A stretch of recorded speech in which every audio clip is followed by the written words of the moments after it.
Well, Christians are obligated to obey the Ten Commandments. And what we find in the Ten Commandments are the laws of God.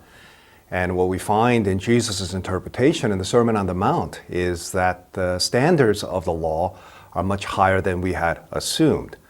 It's not just not committing adultery and not murdering and not stealing, but Jesus says in interpreting the Sixth Commandment that if you harbor bitterness, if you're unable to forgive people, if you call them raka, that is to consider them a non-person, then you've murdered that person in your heart.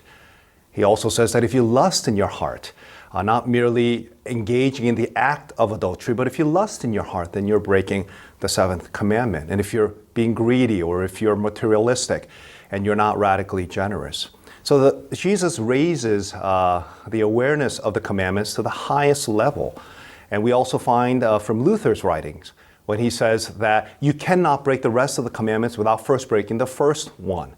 And that is that you are looking at other things as your ultimate value and your God besides God himself. And he also said that when there is a negative prohibition in the Ten Commandments, that a positive implication is assumed. Therefore, that if you it says that you ought not to murder, it also means that you ought to radically love others, even neighbors and enemies.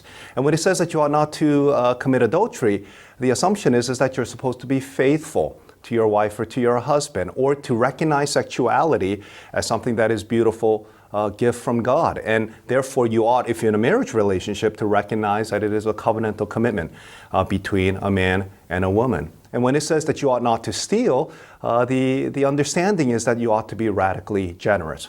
So this is the responsibility that a Christian has in responding to the Ten Commandments. But the problem here is that we're unable to obey them perfectly. So how are we going to resolve that tension?